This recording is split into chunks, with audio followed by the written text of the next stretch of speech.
Antes de nós entrarmos no assunto dons espirituais, eu gostaria de convidar as irmãs a lerem comigo o que está escrito no capítulo 12 de Romanos, a partir do versículo 3. Nós vamos ler assim: porque pela graça que nos foi dada, digo a cada um dentre vós que não pense de si mesmo além do que convém. Antes, pense com moderação, segundo a medida da fé que Deus repartiu a cada um. Porque assim como no só corpo temos muitos membros, mas nem todos os membros têm a mesma função, assim também nós, conquanto muitos, somos um só corpo em Cristo e membros uns dos outros, tendo, porém, diferentes dons segundo a graça que nos foi dada. Se profecia, seja segundo a proporção da fé. Se ministério, dediquemo-nos ao ministério. O que ensina, esmere-se no fazê-lo. O que exorta, faça-o com dedicação. O que contribui com liberalidade. O que preside com diligência. O que exerce misericórdia com alegria. Eu queria parar aqui para chamar a atenção do seguinte: nós sabemos que Deus, o nosso Pai, é o único Criador. Ele tem o nome de Jeová, Elohim. É o Deus que tem em si todo o poder da criação. Nós não podemos esquecer que cada um de nós é criação de Deus. Então, pai não sabe fazer filho, mãe não sabe fazer filho, eles se deitam, mas quem faz o filho é Deus. No momento, quando Deus está formando você no ventre da sua mãe, Deus já tem uma proposta especial para você. Então, ali ele vai semear o que ele vai querer de você no futuro. Ele não vai dar asas para você, porque ele não quer que você voe. Ele não vai fazer 4 pés ou 4 mãos. Ele vai fazer você porque, do modo que ele pode esperar aquilo de você. Então, ele vai preparar você para você dar uma resposta para ele. Então, Deus, quando está formando você no ventre da sua mãe, ele distribui esses dons que estão aqui. São 7 dons do Pai, que são chamados dons da graça, como nós vimos aqui, ou dons carismáticos, porque graça é caris, do grego. Quando Deus está tecendo lá no ventre da sua mãe, ele distribui esses dons do modo que ele deseja. Ele dá 70% de um, 30% do outro, 50% do outro, 80% do outro, 40% de outro. Então, ele vai distribuindo. Então, ele distribui o primeiro dom, que aqui está escrito profecia, na realidade do grego profeteia. O que é profeteia? A profeteia é o dom que capacita a pessoa a falar com desenvoltura, a encontrar os termos certos para expressar o seu pensamento. Tem pessoas que nascem com 90% desse dom. Outra nasce com 80%, outra nasce com 70%, mas você observa que tem pessoas que têm esse dom em alto nível. E, por exemplo, na sua sala de aula, quando você estudava, podia não ser o melhor aluno da sala, mas na hora que era para escolher o orador da turma, fulano, porque fulano fala bem, tinha maior dom da profeteia. A profeteia também é conhecida como o dom da retórica. A pessoa tem facilidade e desenvoltura no falar. Esse dom marca a pessoa. Todos esses dons aqui, eles marcam a pessoa. A pessoa vai viver no mundo marcada pelo dom que ela traz de berço. Então, você às vezes tem 3 filhos, tem um que fala com mais precisão. Esse tem mais a profeteia. E sabe se defender. E mente às vezes. Mas ele vai usar a palavra porque é o que ele tem de melhor. Não é? Então, isso é a profeteia. O segundo, o nosso estudo hoje não é sobre isso, mas eu vou falar isso aqui rapidinho para dar a base. O segundo que está mencionado aqui é o dom do serviço. Algumas Bíblias têm escrito ministério. Tem pessoas que nasceram com esse dom lá em cima. O que é o dom do serviço? Ele capacita a pessoa a ver a necessidade e a pessoa vai suprir. Ele faz de você um servo constante. Você não apenas vê a necessidade, mas você está pronto para suprir a necessidade. É a pessoa que primeiro vê que chegou a mulher grávida na igreja e não tem cadeira para ela sentar, a pessoa levanta e vai providenciar uma cadeira. Ela enxergou. Porque tem o dom do serviço, tem o dom do ministério. Esse é o dom do serviço, capacita a pessoa a ver as necessidades e ele vai com alegria para suprir. Outro dom que Deus dá no ventre da mãe, exortação. O dom da exortação capacita a pessoa a falar palavras precisas com poucas palavras, mas palavras precisas. Ele fala pouco, mas ele diz muito.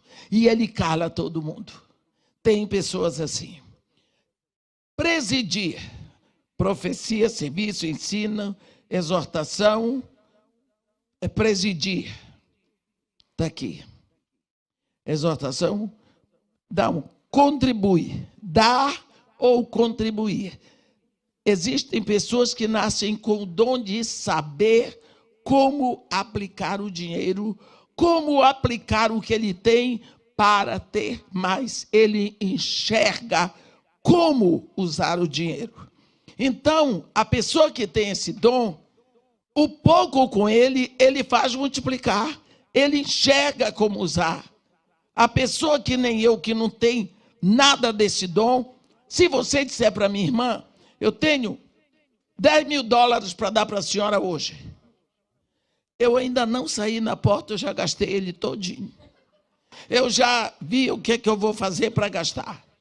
Mas se você diz isso para uma pessoa que tem o dom de dar, contribuir, digamos a Ângela, ela tem esse dom, você diz, Ângela, eu vou lhe dar $10.000 hoje. Antes de você ir embora para casa, me procure ali na porta. Quando ela sair ali, ela já tem 50. Porque ela já viu como é que ela vai multiplicar. Entendeu? Isso é um dom que capacita a pessoa a enxergar como multiplicar riquezas. Se você não tem esse dom, não adianta você olhar para o vizinho, ele pode ser macumbeiro. Ele vai multiplicar o dinheiro e vai ser rico. Porque ele nasceu com esse dom. Você diz assim, como é que eu sou dizimista, eu sou ofertante, eu oferto para missões e o meu dinheiro não dá? Porque você não teve esse dom. Só isso. Tem outro dom que se chama presidir. É o dom da presidência que nós chamamos de liderança. Você vê que tem pessoas que têm esse dom. Não adianta contestar. Dentro da sua casa. Você tem 3 filhos, tem um que tem o dom da liderança. Se você não abrir os olhos, ele vai dizer para você como é que você tem que fazer as coisas. Porque ele sabe, ele enxerga como que as nossas atitudes de hoje vão influenciar amanhã. Ele enxerga. Se você deixar, ele manda todo mundo calar a boca e diz como é que as coisas têm que ser feitas. Porque enxerga. você tem que saber lidar com um pequenininho desse. Ele enxerga. Aí dá uma confusão na igreja. Quando a gente diz assim, vamos fazer um grupo, digamos, da rede de mulheres. Aí todo mundo, vamos fazer um grupo de mulheres. Quem é que vai liderar? Bota a mulher do pastor. A mulher do pastor, coitado, não tem nem 1% do dom de presidir. Mas ela tem boa vontade, ela é uma pessoa boa, agradável, ela é uma intercessora de marca maior, mas não tem o dom de presidir. Ela se esforça, coitada. Mas no grupo tem duas que têm o dom de presidir lá em cima. Aí as duas começam. Será possível que ela não enxerga? Ela não enxerga que não é assim? Não enxerga mesmo. Começa a fofoca. Começa o mal-estar. Porque as duas que têm 90% do dom da presidência enxergam. E a pobre da mulher do pastor se esforça, mas ela não enxerga. Então, é melhor tirar a mulher do pastor e botar a outra que não ora tanto, e tudo, mas que tem o dom da presidência. Porque ela enxerga, ela vai dirigir tudo, ela vai fazer tudo, porque ela enxerga como é que a nossa atitude hoje, ela vai arrumar amanhã. É a pessoa que tem o dom de liderança. E, por fim, o último dom da graça aqui é o dom da misericórdia. A misericórdia é o fluxo de Deus através de nós. Tem pessoas que são misericordiosas por natureza. São aquelas pessoas que parece que elas transmitem, elas destilam misericórdia. Quando elas chegam para você no momento de dor, que elas lhe abraçam, você despenca, porque elas têm a misericórdia. Então nós vemos quantas vezes as pessoas me perguntam, irmã, mas deixa eu dizer uma coisa para a senhora. A minha avó, irmã, eu não posso aceitar que a minha avó não tenha sido salva. Eu digo, minha filha, eu não sei, salvação só em Cristo. Irmã, ela era uma mulher de oração, ela era uma mulher que ajudava os pobres, ela era uma mulher boa, ela fazia o bem para todo mundo, é uma santa. E rezava o terço continuamente. Eu digo, minha filha, a salvação é só em Jesus Cristo. Ela entregou a vida para Jesus? Não. Eu disse, então eu não posso fazer nada. Também não vou botar sua avó no inferno agora. Como ela já morreu, você aguarda. Porque a velha era misericordiosa, mas quem botou misericórdia nela foi Deus, antes dela nascer. Entendeu? Então, quando você nasce, ou quando você nasceu, qualquer pessoa que nasceu aqui na terra, já vem com esses dons: profecia, serviço, ensino, exortação, dar ou contribuir, presidir e misericórdia. Mas você tem uma percentagem de cada um. Um deles sobressai. E é aquilo que vai praticamente tornar você conhecido. Certo? Alguma pergunta? Muito obrigado. Então, nós sabemos que é um só Deus. Você, eu vou dar um exemplo.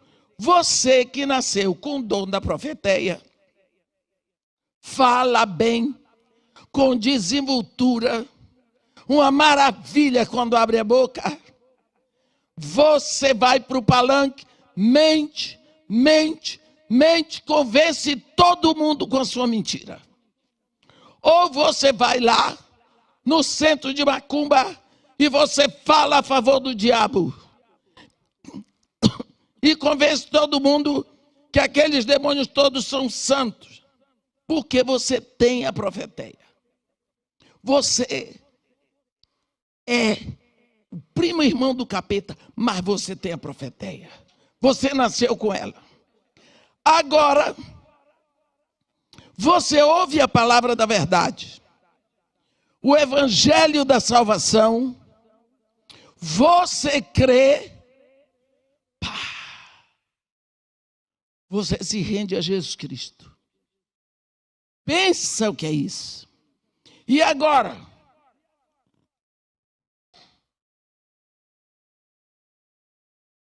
Você agora, esse dom que você usava para o diabo, agora você vai usar para Deus. Agora você só vai querer falar a palavra de Deus. Agora você está interessado em ler a palavra de Deus. Tudo seu veio para o reino, porque na hora que você ouve a palavra da verdade, o evangelho da salvação, você se rende a Jesus Cristo, naquela hora acontece o que nós chamamos de justificação. Você é justificado. Naquela hora, o seu preço foi pago, o seu débito foi pago, você não deve nada. Você é feito filho de Deus. A justificação é completa, é pronta e é total. Mas lhe é dado o Espírito Santo. E esse Espírito agora é que vai caminhar com você no processo que começa agora, que se chama o processo da santificação, que vai ao longo da sua vida. Porque Deus, Ele nos escolheu em Cristo, antes da fundação do mundo, para sermos santos. Então, já estava aberto, me perdoe. Já estava aberto. Deus nos escolheu para sermos santos.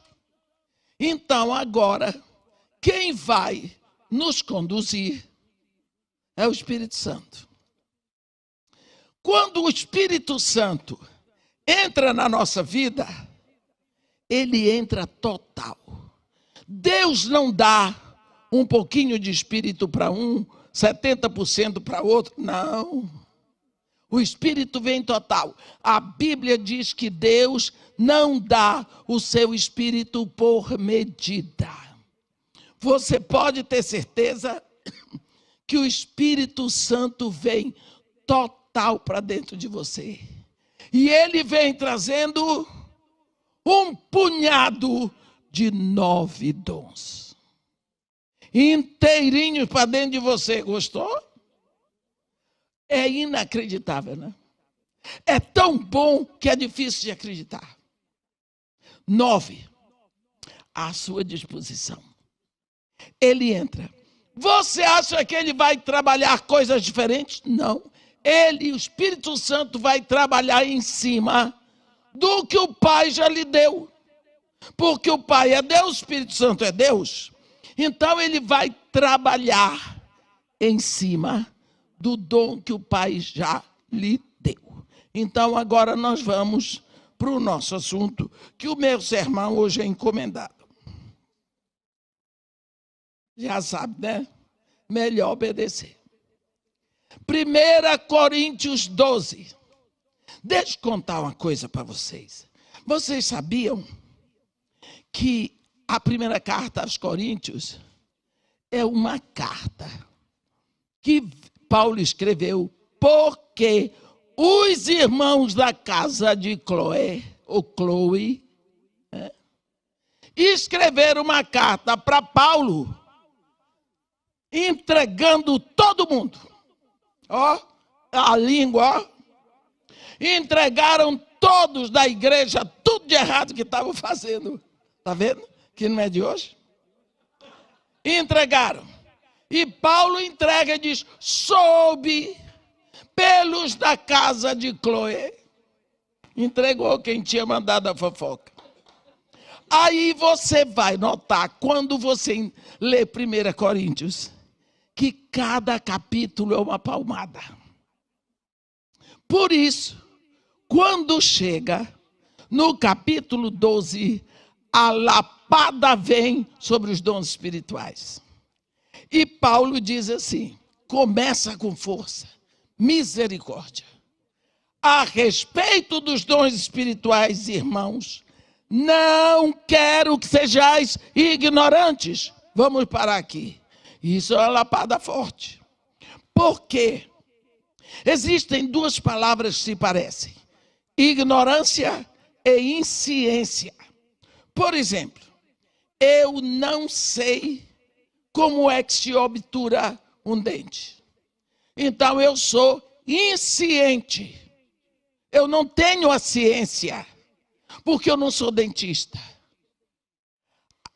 O dentista, não, se alguém disser que é dentista e não sabe obturar o dente, ele é ignorante, porque ele tem obrigação de saber e não sabe. Então, quando eu não sei algo que eu tenho obrigação de saber, eu sou ignorante. Mas se eu não tenho obrigação de saber, eu apenas não conheço. Eu sou insciente. A palavra que Paulo diz aqui é muito forte. A respeito dos dons espirituais. Irmãos, não quero que sejais ignorantes. Portanto, um crente que não sabe sobre os dons espirituais é ignorante. Significa que todos nós temos obrigação de saber. Então, Paulo vai falando, e no versículo 4 ele diz: ora, os dons são diversos, mas o Espírito é o mesmo. E há também diversidade nos serviços, mas o Senhor é o mesmo. E há diversidade nas realizações, mas o mesmo Deus é quem opera tudo em todos. A manifestação do Espírito é concedida a cada um, visando um fim proveitoso. Porque, olhe, preste atenção à escrita do apóstolo Paulo. Ele diz: a um é dada, mediante o Espírito, a palavra de sabedoria. E a outro, segundo o mesmo Espírito, a palavra de conhecimento. A outro, no mesmo Espírito, a fé. E a outro, no mesmo Espírito, dons de curar. A outro, operações de milagres. A outro, profecia. A outro, discernimento de espíritos. A um, variedade de línguas. E a outro, capacidade para interpretá-las. Mas um só e o mesmo Espírito realiza todas essas coisas, distribuindo-as como lhe apraz, a cada um individualmente. Você notou que Paulo exagera a um e a outro, a outro, a outro, a outro, a outro. Portanto, não tem essa história que um tem todos os dons do Espírito. Uma vez eu cheguei em Belo Horizonte, numa igreja, e veio um rapaz muito jovem, devia ter uns 16 anos. Irmã, tem 2 anos que a senhora veio aqui. Eu disse, foi. Quando a senhora veio aqui, eu entreguei minha vida a Jesus. Ele estava feliz. E agora eu já tenho todos os dons do Espírito. Eu disse, muito prazer, Espírito Santo. Já tinha tomado tudo para ele. Você vê, ele era ainda imaturo. Então, aqui a Bíblia deixa claro que o Espírito distribui os dons, segundo lhe apraz. Aqui tem 2 dons, os 2 primeiros, palavra de sabedoria e palavra de conhecimento. Nós, brasileiros, nós temos assim uma coisa. Palavra para nós é um vocábulo. Por exemplo, o pastor chegou. São 3 palavras, não é? Mas não, são 3 vocábulos. A palavra é uma só, o pastor chegou. Palavra, quando nós dizemos na Bíblia, é uma enunciação de algo. Por exemplo, eu fui à feira, é uma palavra. É uma enunciação.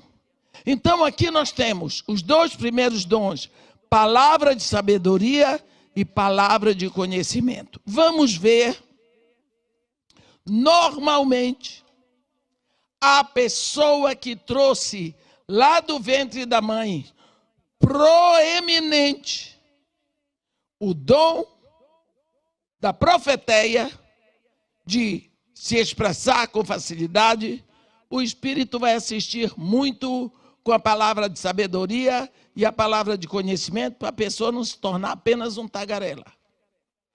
Olha, um exemplo de palavra de sabedoria. A palavra de sabedoria é uma centelha milimétrica da sabedoria de Deus, que o Espírito derrama no coração de uma pessoa. E ela passa a ter um conhecimento rápido, uma solução para um problema. Eu vou dar um exemplo de palavra de sabedoria. Lembra um dos exemplos mais lembrados da Bíblia? É quando o rei Salomão foi procurado com um problema de 2 prostitutas. Elas 2 eram prostitutas. Elas moravam juntas. Elas dormiam no mesmo cubículo. E as 2 engravidaram na mesma época e tiveram filhos. Cada uma teve um menino e cada criança dormia ao lado da sua mãe. Bebê. Durante a noite, por acaso, depois de você ler isso, no capítulo 3 de 1 de Reis, a partir do versículo 16. Durante a noite, uma delas se virou por cima do menino e matou o filho sufocado. Quando ela acordou de manhã, que ela viu que o menino dela estava morto, ela pegou o filho dela, morto, botou na cama da outra, pegou da outra que estava viva e trouxe para ela, fazendo de conta que o menino que estava vivo era filho dela. A outra, quando acordou de manhã, disse: esse menino não é o meu filho. O meu filho é o que está vivo. Começou a discussão entre elas, foram para a corte, para o rei Salomão. O que o rei Salomão ia fazer? Ele teve a palavra de sabedoria. Como que alguém ia descobrir quem era a mãe? Era a palavra de uma contra a outra. Ele mandou, não é? A Bíblia diz, disse o rei: trazei-me uma espada. Versículo 24. Trouxeram uma espada diante do rei. O rei disse: dividi em 2 partes o menino vivo e dai metade a uma e metade a outra. Então a mulher cujo filho era o vivo falou ao rei, porque o amor materno se aguçou por seu filho, e disse: ah, Senhor meu, dai-lhe o menino vivo e por modo algum o mateis. Porém a outra dizia: nem meu nem teu seja dividido. Então respondeu o rei: dai à primeira o menino vivo, não o mateis, porque esta é sua mãe. Então, foi uma palavra de sabedoria, porque apontou para aquela que realmente era a mãe do menino. A mãe do menino disse: não, dá para ela, mas eu não quero que mate meu filho. A outra disse: então mata também. Então, isso é uma palavra de sabedoria. Quando a palavra, tipo um conselho que vem, que resolve o problema. Às vezes nós estamos no impasse, em alguma reunião, que nós não sabemos o que fazer da situação, precisamos orar para que o Espírito traga pela boca de alguma irmã uma palavra de sabedoria. Porque a palavra de sabedoria vem e resolve o problema. A palavra de conhecimento é uma centelha que eu chamo milimétrica do conhecimento geral de Deus. Quando o Espírito traz para você o conhecimento de alguma coisa que você não ia saber nunca, porque só Deus sabe.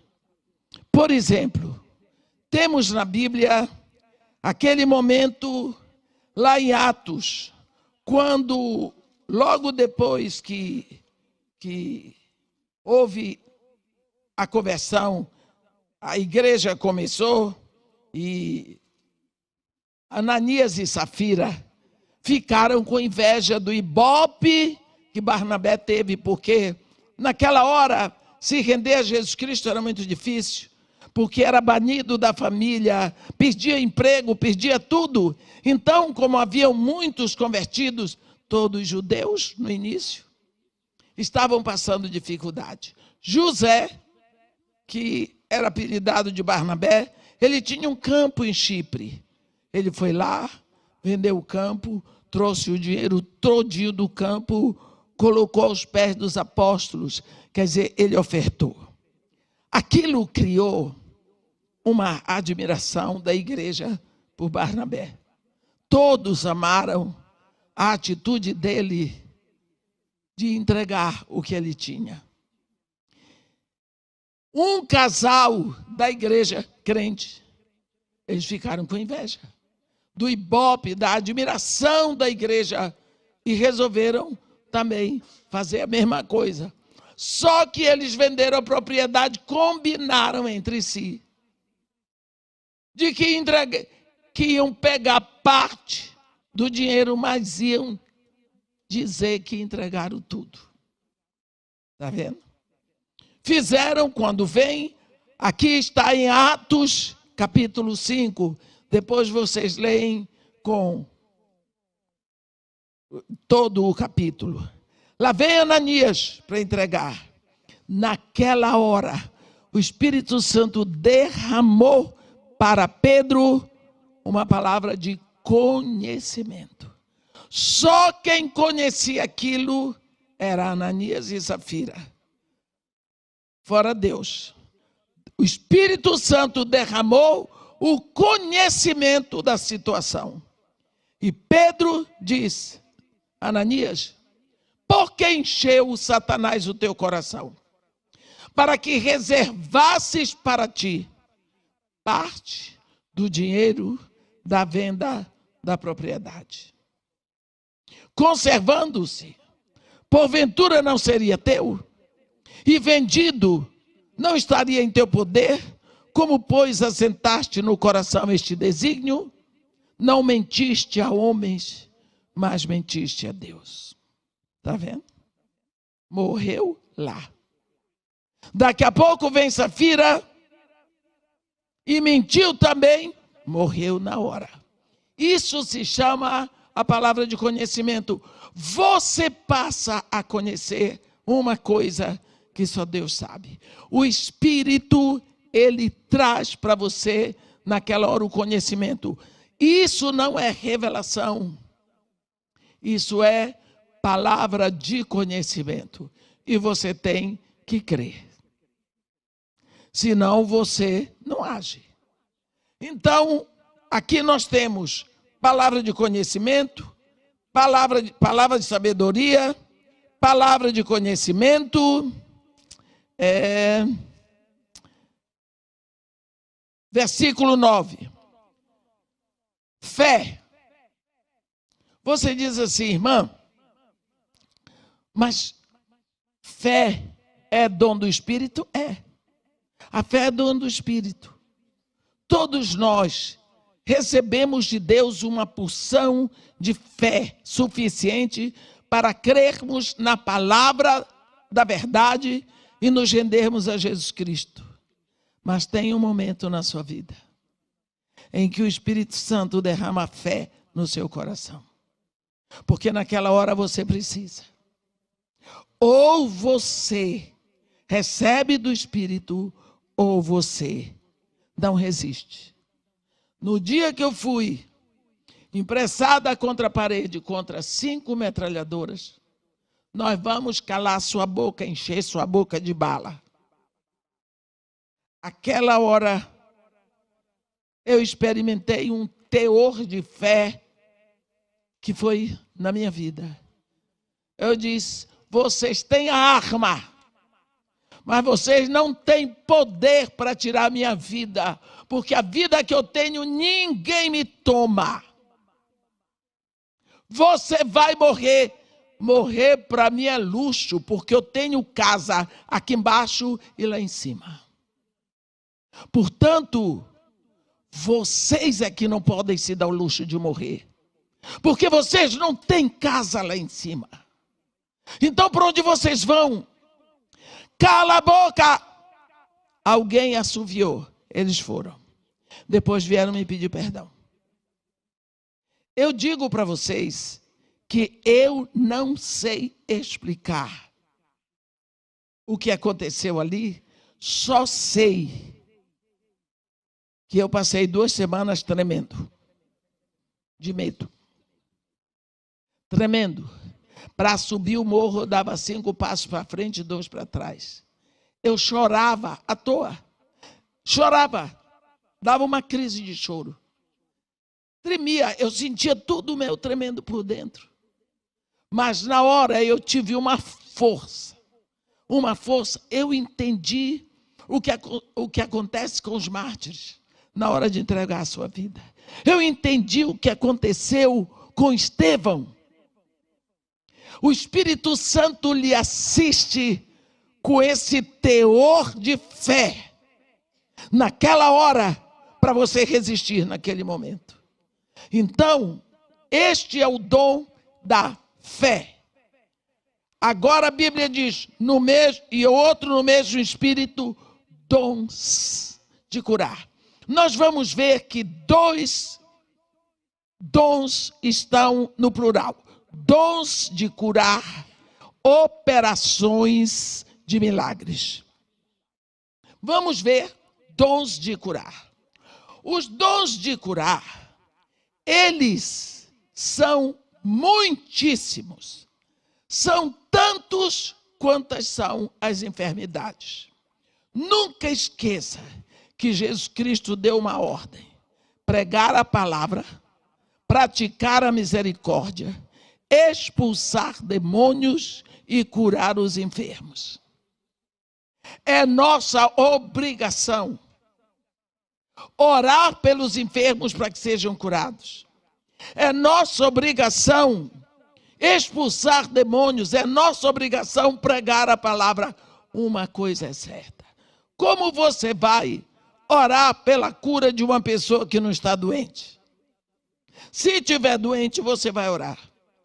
Como você vai expulsar demônios se não tem demônio para expulsar? Você não vai ficar chamando demônio para poder expulsar.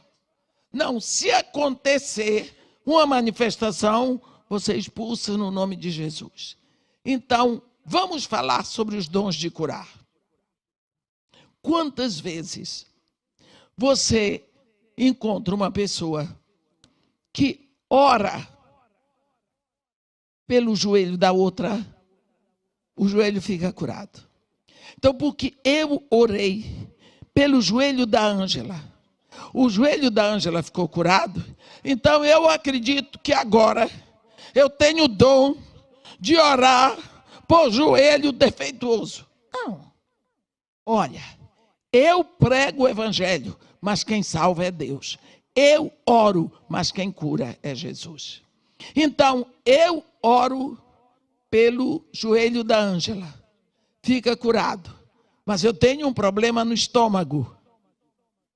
A Ângela ora por mim e o meu estômago fica curado. Você entendeu?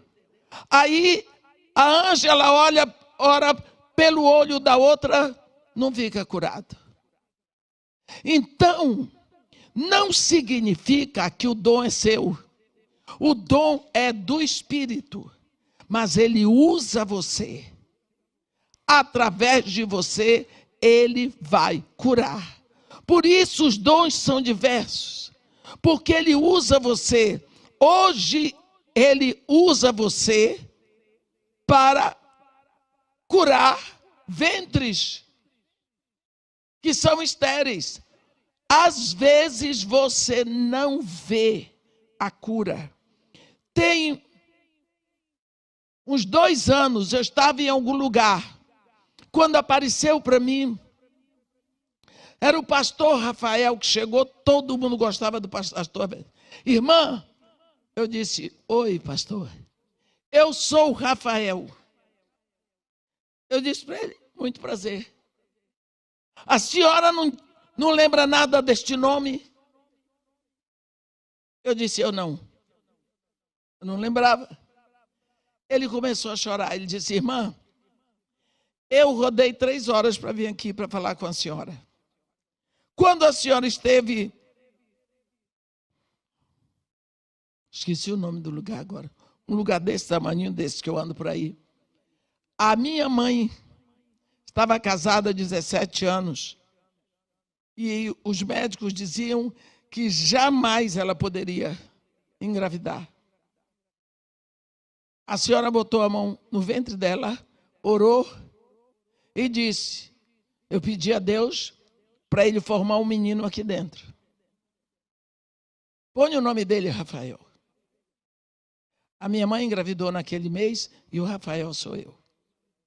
Eu não sabia. Tinha 22 anos. Eu agradeci a Deus. Vocês sabem quantas vezes aconteceu isso? Inúmeras vezes.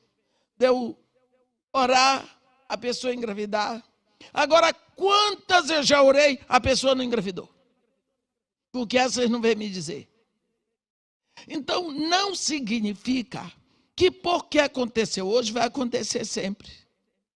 Porque tem coisas que eu peço a Deus há mais de 30 anos e Deus... Não dá. Então, o que nós precisamos ter é humildade para aceitar. Mas uma coisa é certa, nunca desista, nunca deixe de orar por um enfermo, porque pode ser ali o Espírito querendo curar aquela pessoa e você foi impedimento. Olhe bem, se eu disser, Ângela, me dá essa garrafa d'água aí, por favor. Não se mova. Me dê a garrafa. Ela não vai me dar a garrafa porque o corpo dela não se moveu.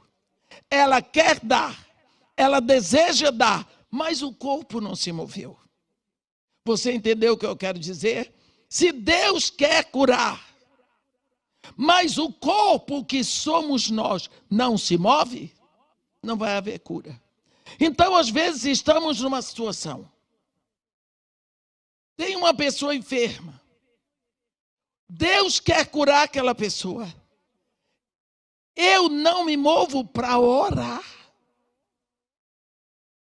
Eu vou dizer para vocês, no início da minha vida cristã, eu não orava não, que eu tinha medo de pagar o mico. Eu oro, a pessoa não fica curada. Olha o orgulho. Olha o orgulho, a soberba. Quer dizer, como é que eu vou ficar? Na história, eu oro e Deus não cura. Então, se eu orei, Deus tem a obrigação de curar? Não, não é assim. O meu papel é orar e pedir a cura em nome de Jesus. E deixar que Deus faça a obra dele. Às vezes, nós não exercemos os dons. Ore para Deus curar doenças da vista, doenças do estômago, doenças dos ossos, ventre que está fechado. Nunca perca a oportunidade de orar, porque os dons de curar são tão variados quanto são as doenças. E quantas vezes você ora e o processo de cura começa. e você não vê ele se completar. Mas não significa que alguma coisa não aconteceu.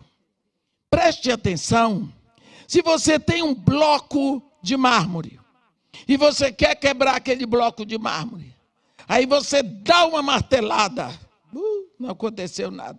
Segunda, terceira, décima, centésima. Quando você dá 150, pá, se abriu. É porque eu acertei o ângulo. Não, é que cada martelada, o bloco ia ficando mais frágil. Então, não desista de orar. Nunca desista de orar por uma situação.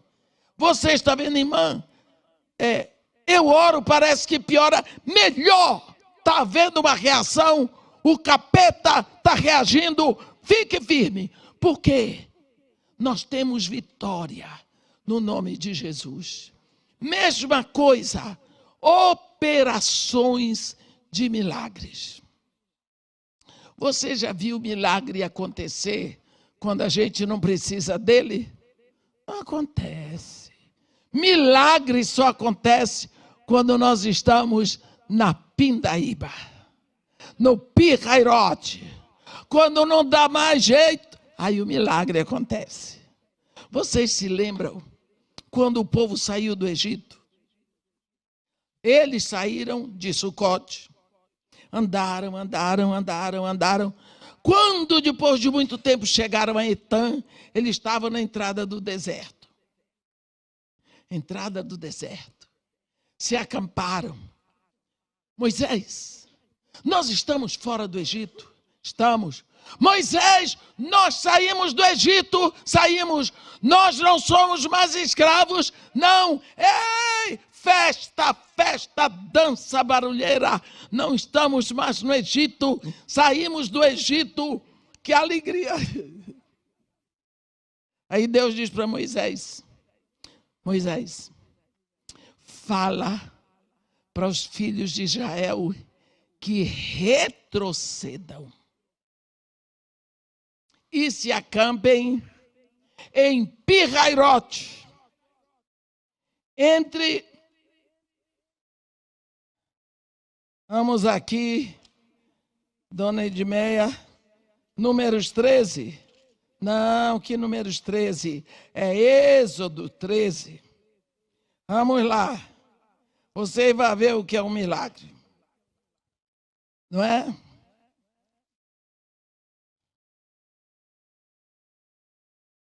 No versículo 14.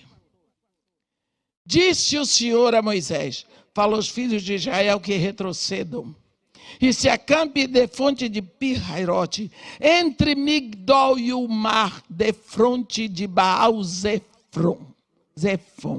Em frente dele vós vos acampareis junto ao mar. Pense. Eu não gosto de pensar. Portanto, não quero nem que você pense. O pobre do Moisés, eu tenho muita pena de pastor. No meio da festa do povo, Deus diz para ele falar isso para o povo: Moisés, ei, como é que eu vou dar uma notícia dessa para eles? Eles estão festejando que saíram do Egito, eu vou mandar voltar. Vão dizer que eu sou doido. Para andar com Deus tem que ser. Moisés tinha que falar para o povo: ei, Deus falou que é para voltar. O quê? Voltar para o Egito?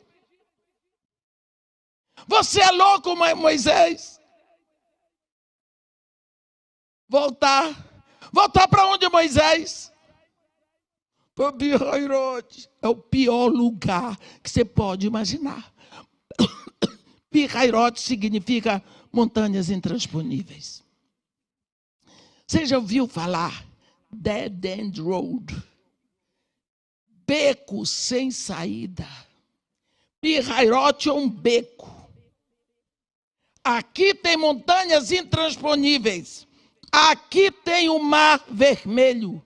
E aqui só tem um caminho. Por onde você entra, você volta. Isso é Pirrairote. Que tal? O povo ia ficar ali. Se Faraó viesse, eles não tinham como sair, a não ser que eles voassem. Você pensa a dor? Eles foram. Se acamparam lá. Você alguma vez já se encontrou em Pi-Hairote? Ou fica. Já ficou numa situação assim que você não tem como resolver a questão? Já ficou? Você não pode fazer nada, nem com dinheiro, nem com a sua beleza, nem com os seus diplomas. Não tem jeito, só Deus. Aí, se Deus não operar o milagre, você está frito. Você depende de Deus. Um dia, alguém olhou para o caminho e viu um vulto. Ai! Lá vem Faraó, com o exército todinho. E eles aqui, no beco sem saída. O que eles precisavam? De um milagre. Ou então, ia voltar tudo cair nos braços de Faraó. Quando a gente pensa milagre, é uma situação assim. Aí, lógico, que o povo todo veio contra Moisés. Se você ler aqui o que eles fizeram, o que eles disseram. Moisés, não foi por isso que nós dissemos para você que nós não queríamos sair do Egito, porque melhor nos fora ficar do Egito do que morrer aqui. Olha o que você fez conosco. E Moisés, naquela pachorra que nós conhecemos, não tem mais, vê se isso é hora de fazer discurso. E vede o grande livramento que o Senhor vos fará. Porque os egípcios que agora vedes, nunca mais tornareis a ver. O povo pensou, nós vamos morrer tudo, que nós vamos ver egípcio ainda. O Senhor pelejará por vós, e vós vos calareis. E Deus diz, Moisés, por que clamas por mim? Diz ao povo que marche. E tu, levanta a mão sobre o mar e abre o mar para o povo de Israel passar. Por isso que eu digo que eu tenho pena de pastor. Para nós hoje é fácil abrir o mar. Mas Moisés nunca tinha ouvido falar disso. Você já pensou? O povo querendo matar ele. O povo marcha. Marcha. O marzão lá, Faraó vindo lá. E ele estendeu a mão. E se Deus não sopra o vento oriental? Ele ia pagar aquele mico. Estendeu a mão, sabe Deus quando ele tremia. E Deus soprou um vento oriental. O danado do vento oriental foi bebendo água todo onde ele passava. Secou um caminho no mar. Milagre. O povo passou. E no lugar onde o povo passou, lá entrou o exército de Faraó. Só que quando o povo chegou do outro lado, parece que Deus disse para o diabo, eu sequei o mar que eu criei para o meu povo passar. Agora segura o mar para o seu passar. O diabo não segura. O mar desceu todo em cima do exército de Faraó. E daqui a pouco era corpo de soldado, de cavalo, tudo boiando. O que eu quero dizer é que Deus opera o milagre quando a glória é só para Ele. Não há a menor dúvida que foi Deus que abriu o mar. Alguém diz assim, mas eu ouvi falar de um vento de não sei das quantas, que opera naquele mar, que abre o mar. Já me disseram isso na minha cara. E que milagre é esse? Eu digo, não. O milagre não é que o mar foi aberto. O milagre é que o mar abriu na hora que Israel precisava e fechou quando Israel não precisava mais. Aí é o milagre. Se já que você não quer acertar que foi Deus que abriu o mar? Foi o vento.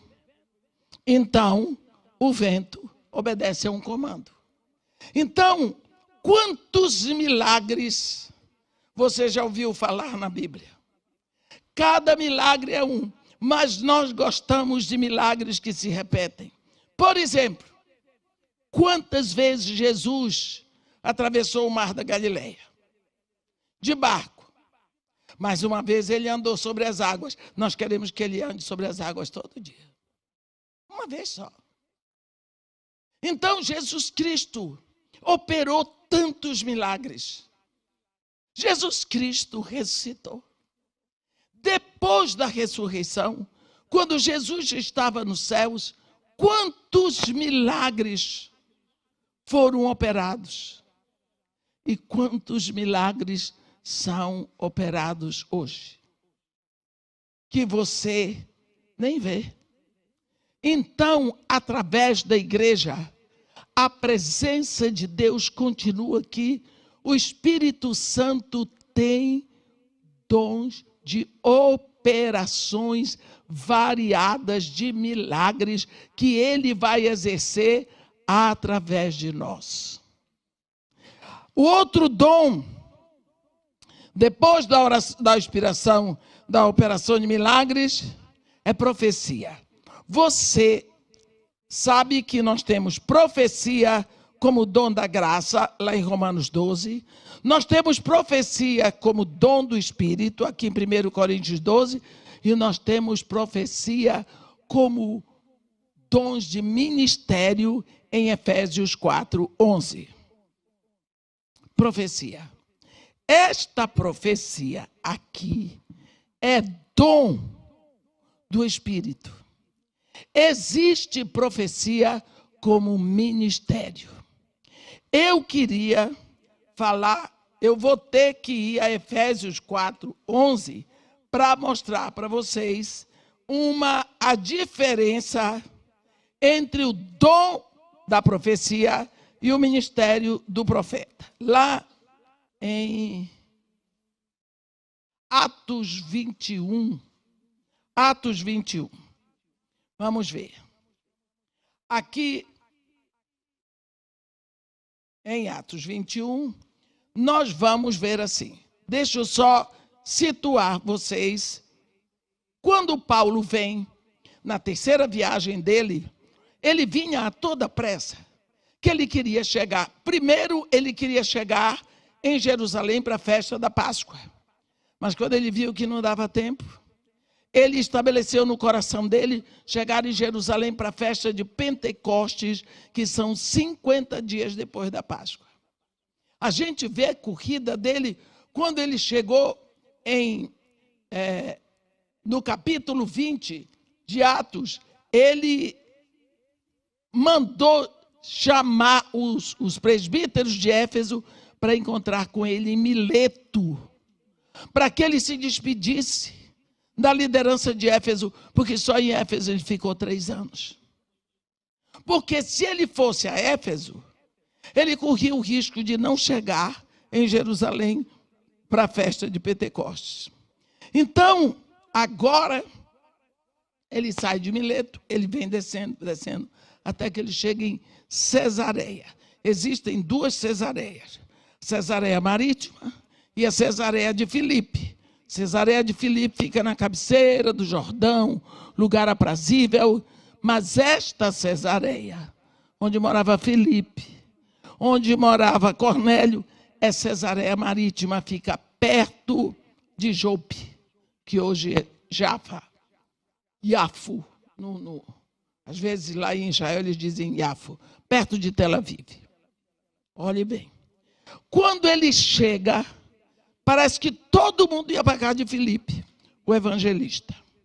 Então aqui nós vemos no capítulo 21, a partir do versículo 7, você lê assim: quanto a nós, concluindo a viagem de Tiro, chegamos a Ptolemaida, onde saudamos os irmãos, passando um dia com eles. No dia seguinte, partimos. Aqui você já vê que quem está escrevendo é Lucas, porque Lucas escreveu Atos. Então, Lucas estava no grupo. Versículo 8. No dia seguinte, partimos e fomos para Cesareia. E entrando na casa de Filipe, o evangelista, que era um dos 7, ficamos com ele.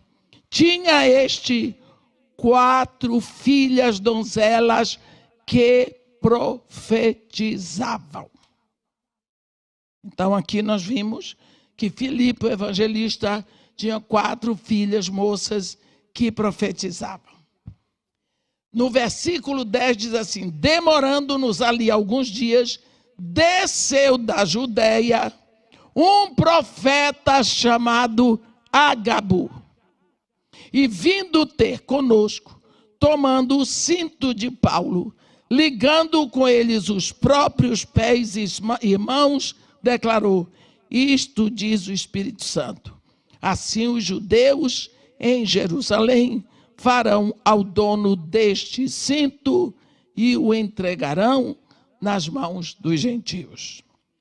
Aqui, esse profeta Ágabo, ele já é um homem conhecido. Já é um homem conhecido na Bíblia. Aqui em Atos 11, no versículo 28, eu vou mostrar para vocês. Atos 11. Cadê você? No versículo 28. No versículo 27 tem assim: naqueles dias desceram alguns profetas de Jerusalém para Antioquia, e apresentando-se um deles, chamado Ágabo, dava a entender pelo Espírito que estava para vir grande fome por todo o mundo, a qual sobreveio nos dias de Cláudio. Então Ágabo já era um profeta conhecido na igreja. Agora nós estamos aqui, Paulo, Lucas, toda a sua turma, na casa de Filipe, o evangelista. A Bíblia diz que ele tinha 4 filhas donzelas que profetizaram. Elas não viram nada. Chega Ágabo, o profeta de Jerusalém. Quando ele olhou para Paulo, ele tomou o cinto de Paulo, se prendeu todinho e disse: isto acontecerá com o dono deste cinto quando ele chegar em Jerusalém. Existe o dom da profecia, que é do Espírito, e o ministério do profeta. O profeta, os ministérios são apóstolo, evangelista, profeta, pastor e mestre. Aquele que é pastor 24 horas por dia. Aquele que é mestre, ele é mestre 24 horas por dia. Porque os ministérios são funções na igreja. O pastor é uma função. O evangelista não é inferior ao pastor, nem ao apóstolo. São todos o mesmo nível de trabalho. Mas o profeta por ministério, ele é profeta 24 horas.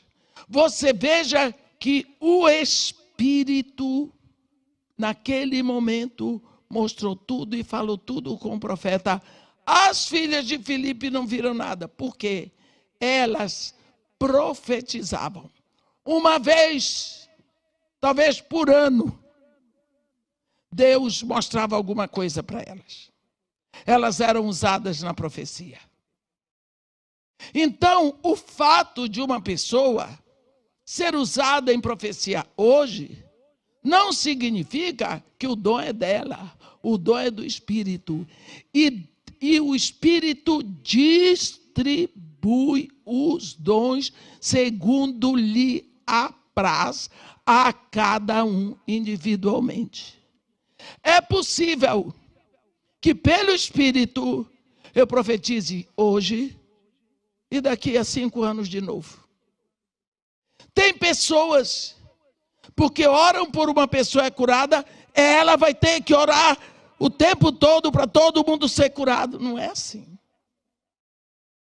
Isso é vaidade. Pode ser usada de novo? Deve buscar. Nós precisamos pedir ao Espírito para que sejamos usados. A Bíblia diz que nós precisamos buscar. Porque quanto mais nos rendemos, com certeza mais seremos usados. Então, quando se fala de profecia no Espírito, quantas vezes você é levado em profecia? Agora deixa eu dizer para vocês, o ministério, o campo da profecia, é um campo muito vasto. Porque o ministério profético, ele se manifesta em visão aberta, visão fechada, sonhos, êxtase. E você precisa estar muito atenta a isso para não causar problema. Eu vou contar para vocês uma história. Eu estava no Haiti. E nós ficamos lá 8 dias. E prega, e no último dia, já na véspera da gente ir embora, eu tinha ido pregar na ONU. E quando nós estamos voltando ao Haiti, quem já foi lá sabe. Quem não foi, imagina. É um favelão depois do terremoto. Nós estávamos vindo na nossa van, e quando a gente está passando no meio daqueles escombros, tinha um rapaz assim, bem no meio do caminho. Devia ser umas 4 horas da tarde. Aí, o motorista parou, ele veio para o lado direito do ônibus, o motorista abriu a porta, ele entrou e disse assim, missionária Williams.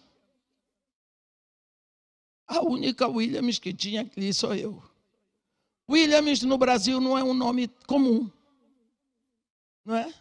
Fora do Brasil, principalmente no Reino Unido, é um nome que nem Silva Pereira. Mas no Brasil, não. Eu disse, só eu. O que foi? Ele disse, o seu Ananias está esperando pela senhora. Eu não sabia que era Ananias. Nunca tinha estado no Haiti antes. Aí quem estava conosco era a esposa do pastor Simon de Araújo, da Missão Praia da Costa, de lá de Vila Velha, no Espírito Santo. Alguém conhece? Pessoa linda, né? Igreja maravilhosa. E estava também a filha dela, Raquelzinha. Também estava a esposa do pastor Carlito Paz, de lá de São José dos Campos. Conhece? Igreja da cidade, com a filha dela. Tinha um grupo muito bom. Elas disseram, você não vai descer sozinha. Vamos todos. Vieram todos comigo. Descemos, andamos. Se no meio dos escombros tinha uma árvore que tinha quase 100 folhas. Ali embaixo estava sentado num banco um homem negro, mas esse tipo de negro da pele mais clara do que a minha. Ele estava sentado. Ele estava vestido com uma cirola. Vocês aqui, os mais jovens, não devem saber o que é uma cirola. Cirola era a cueca que os homens usavam no tempo que Adão era moleque. Era até aqui no joelho. Ele estava vestido com uma dela e uma blusa, mas tudo muito velho. E ele tinha aqui, em cima da coxa, uma Bíblia dessa altura. A impressão que eu tenho é que aquela Bíblia tinha caído dentro d'água e tinha secado, porque tinha inchado. E ele olhou assim para mim e disse, é a senhora. É a senhora. Há 8 anos atrás, o meu Senhor Jesus disse que ia trazer a senhora aqui para orar por mim. E hoje, ele me disse que a senhora passaria aqui na frente 4 horas da tarde. Por isso eu mandei e me mostrou o carro. e para a senhora vir orar por mim. Eu não sabia de nada. Também Deus não me disse nada, porque seguramente não era da minha conta. E eu disse, bem, se é para orar, eu vou orar. Todo mundo ficou em posição e eu orei pelo homem. À medida que eu orava, ele foi urinando um líquido negro. Orei, quando eu acabei, tudo bem. Foi embora. O homem foi curado. Ele tinha uma doença renal, ele ia morrer dela. Ele já estava tão amarelo. Ficou curado. Eu não, está vendo? Eu nem sabia o que o homem tinha, não sabia. Deus queria curá-lo. Tudo bem. Passaram-se pelo menos 12 anos. Ano passado, em janeiro, eu estou pregando em Toronto, na igreja Vida Nova, New Life Toronto Church. E eu estava falando sobre Ananias, mas não outro Ananias, senão o Ananias de Atos, do capítulo 9. A igreja lá é assim, tem um lado para cá, outro para cá, e no meio um corredor e o púlpito fica bem aqui. Quando eu já tinha acabado de pregar, já estava orando de uma hora para outra. Desapareceu a igreja. Quando eu digo a igreja desapareceu, desapareceram os irmãos. Aqui, na terceira fileira, no corredor, estava o Ananias, de lá do Haiti, do mesmo jeito, sentado naquele tamborete, com a Bíblia na mão, e junto dele, eu tenho certeza que era o Senhor Jesus. Porque eu não podia olhar para ele. Era só uma luz muito forte que ofuscava, e a voz eu conheço. E ele diz para mim, eu te levei ali para você ser curada. Só que na hora que eu vi aquilo, vocês não têm noção do que é uma visão espiritual. A gente tem assim, o que eu queria ver, não peça não. Você já não observou que todas as vezes que aparece um anjo, a primeira coisa que ele diz é não temas? É porque é um negócio tão contrário à nossa natureza humana. Na hora que eu vi, primeira coisa, eu subi aqui no púlpito, eu subi. Eu queria botar o pé no chão, mas não tinha chão. E eu fiz assim. Ela estava presente, ela estava bem assim. Eu fiz assim. Porque eu tive a impressão que eu ia varar pelo teto. E na minha cabeça, na hora, a única defesa, não é que eu quisesse levar o púlpito, mas talvez o púlpito não me deixasse subir. Eu segurava assim, mas eu segurava, porque não tinha chão. Enquanto ele falava comigo, e daqui a pouco desapareceu tudo, a igreja estava lá olhando para a minha cara, e essa aqui dizendo, pastor ajuda, a mamãe está passando mal. Eu não estava passando mal, eu estava tendo tipo um arrebatamento ali. O que eu quero dizer para vocês é que eu nasci com um rim só. Naquela noite, eu descobri que eu não tenho um nefrologista. Eu nunca fui a um especialista, eu nunca fiz tratamento para rins. Então, quer dizer que enquanto eu orava pelo homem, eu fui curada. Você vê as coisas no mundo espiritual. O que eu tive na igreja lá no Haiti, o Espírito Santo me usou com o dom de curar. O que aconteceu na igreja foi uma manifestação profética de visão aberta.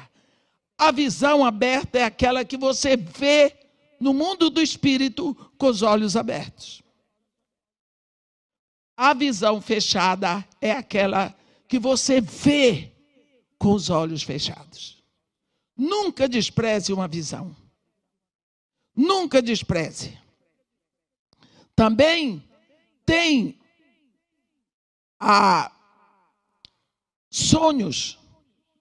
Olha, o sonho é normalmente uma manifestação onírica, porque onirismo é a teoria que estuda os sonhos.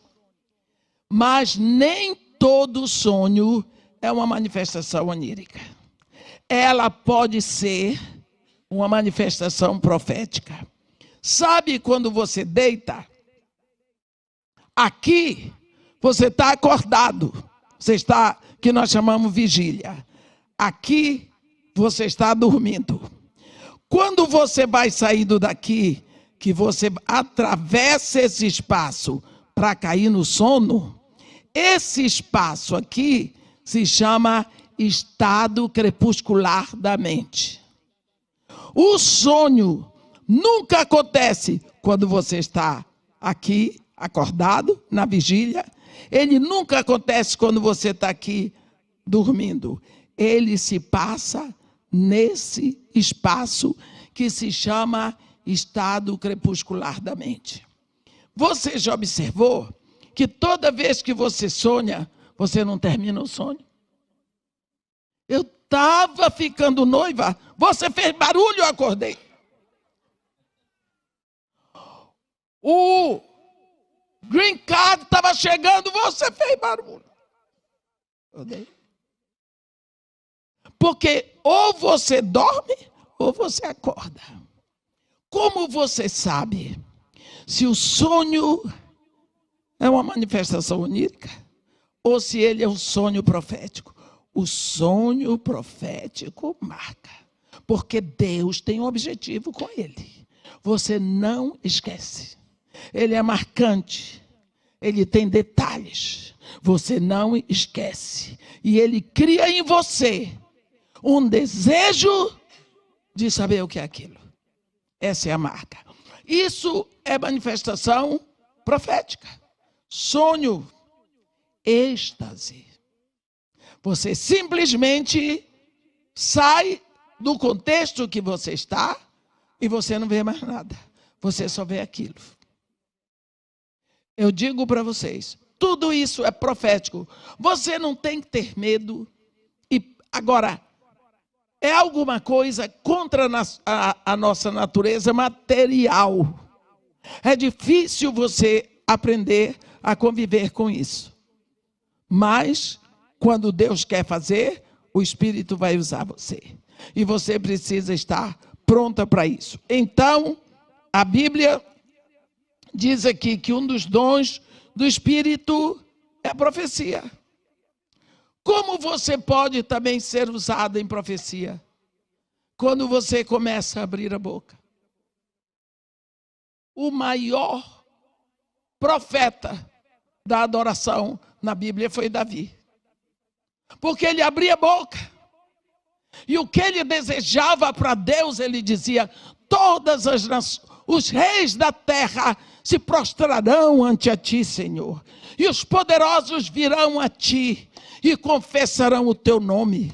Todo joelho se dobrará, toda língua confessará que Jesus Cristo é o Senhor, para a glória do Pai. Tudo isso é profecia. Quando você abre a boca para falar as maravilhas de Deus, para você dizer os atributos de Deus, você está profetizando. Porque a nossa boca é consagrada.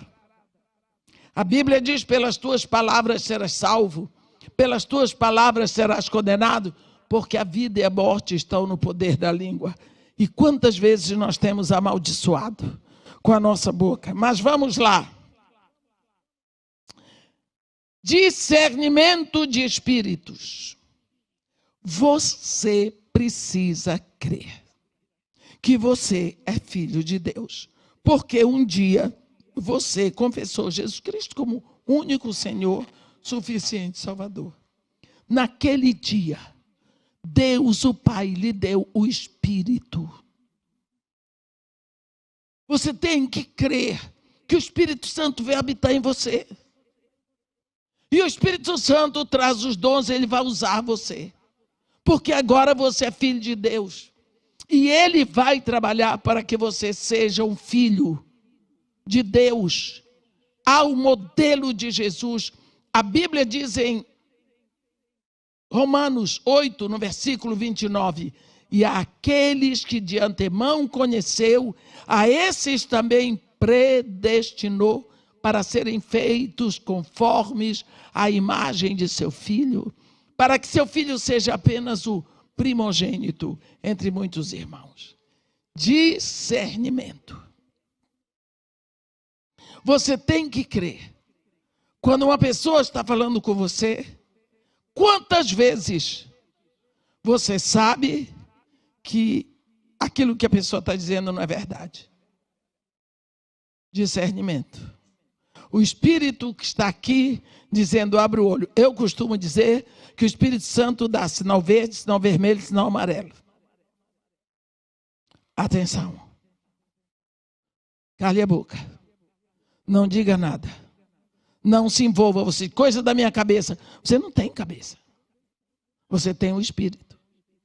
Então você tem que saber discernir. E tem que ter sabedoria para não se envolver com as coisas. Às vezes, eu não sei.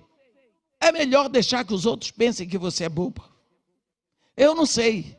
Eu ensinei isso para o meu filho desde pequeno. Meu filho, diga que você vai perguntar para a sua mãe. Ah, vão dizer que eu sou bobo. Deixa dizerem. É melhor do que você ter um prejuízo.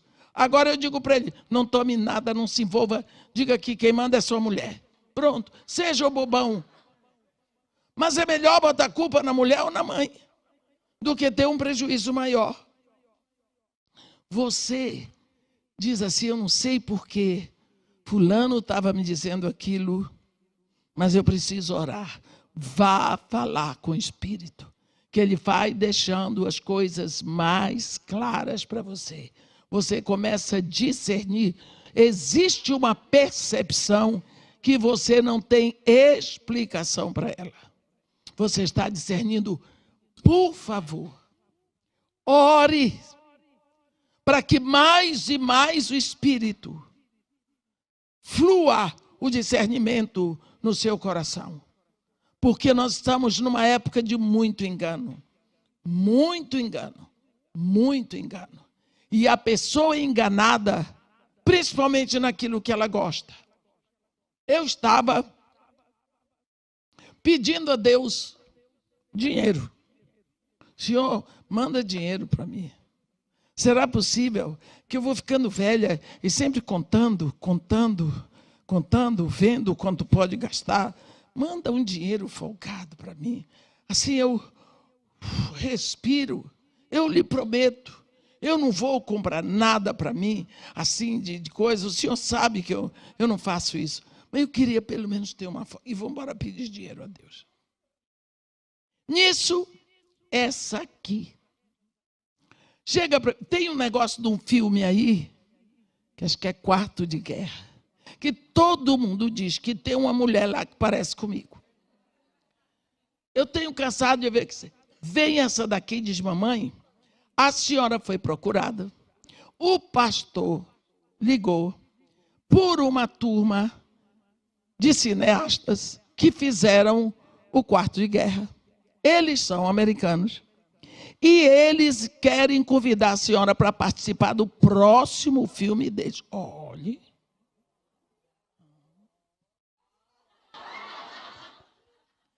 Aí eu pensei, só pode ser Deus. Porque é a Deus que eu tenho pedido dinheiro. Cuidado, boquinha, com o que falas. Eu pensei, é a quarta vez que me chamam para fazer filme. Ah, vai ser bonita assim, né? Pensei, orei, depois eu disse, Meia, De meia, cria vergonha. Depois de velha.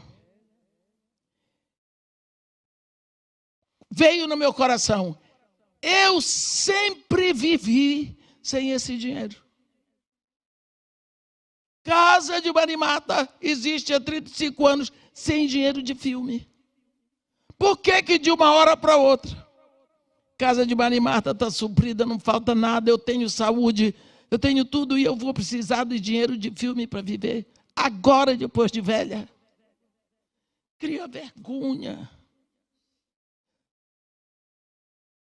Eu vou fazer um filme. Eu vou fazer, digamos, um capítulo do filme e o resto do capítulo. O que é que vai estar inserido ali? Talvez aborto, prostituição, coisas contrárias ao reino de Deus.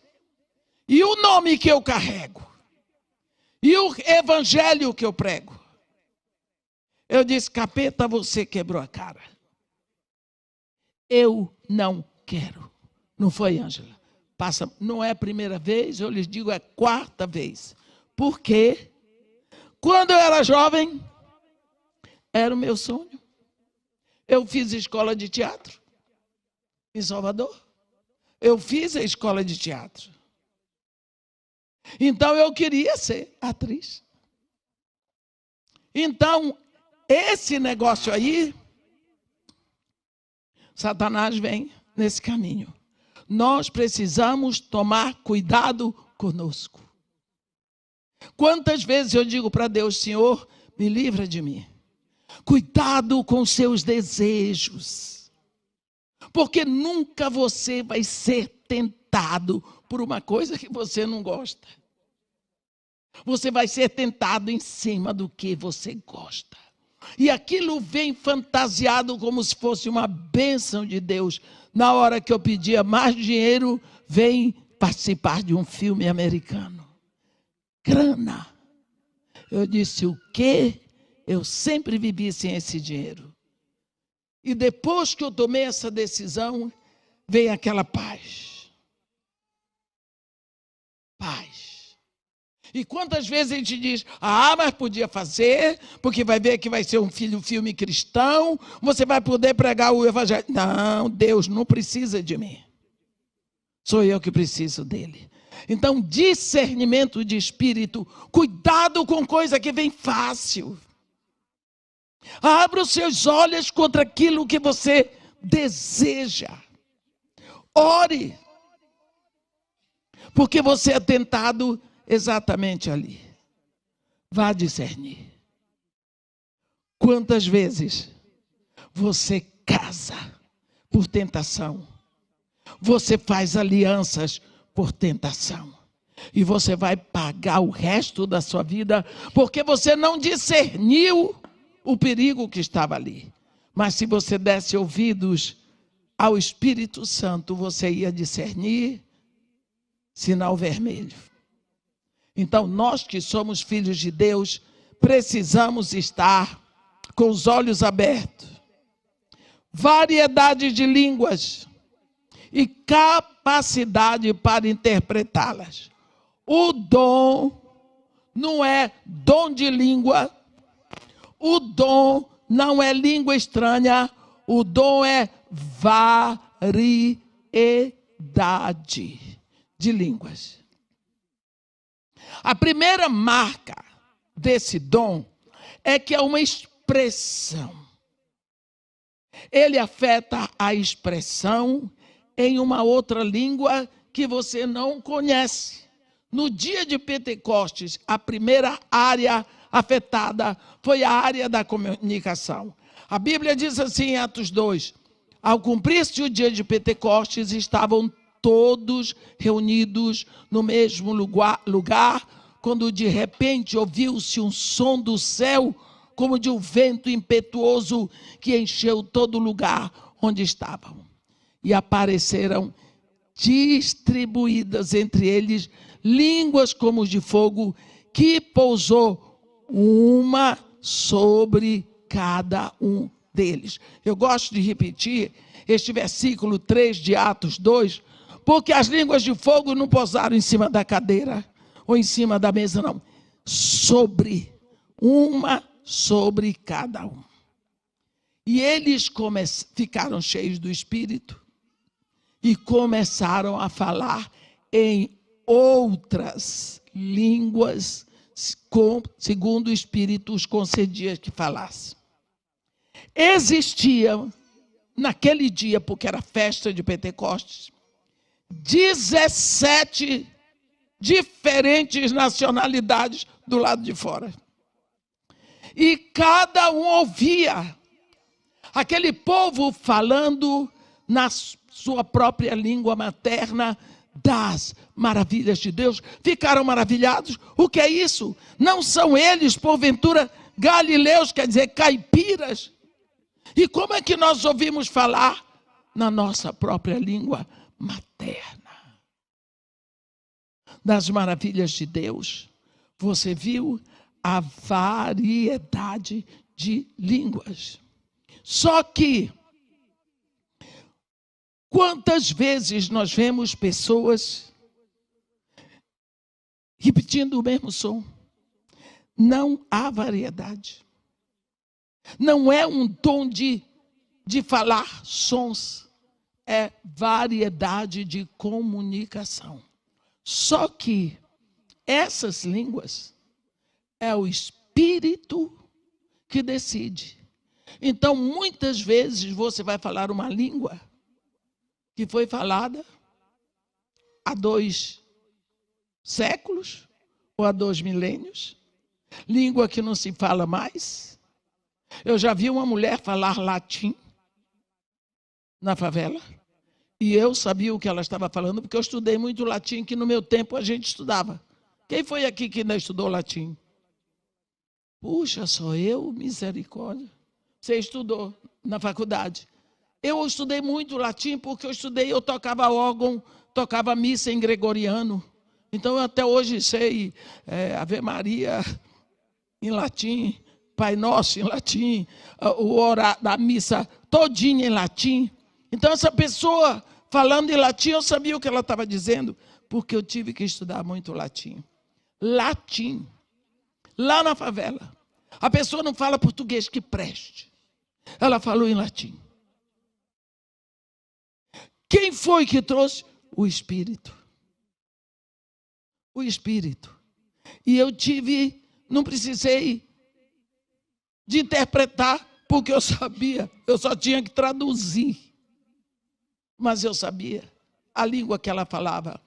Você tem que saber que você observou Paulo dizer que há um, e há outro, e há outro, e há outro, e há outro, quer dizer, ele distribui os dons. Se você estiver orando, falando com Deus, seu Pai, conversando com a palavra de Deus, e de uma hora para outra você perceber um som diferente, diga, expresse. É uma língua, é uma invocação nova que o Espírito está trazendo, naquele momento precisa ser ouvida. Mas eu estava sozinho, não tem problema. Pode repetir o som.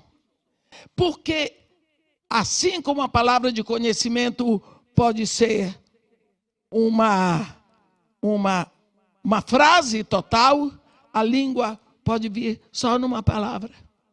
Uma palavra só. É uma língua.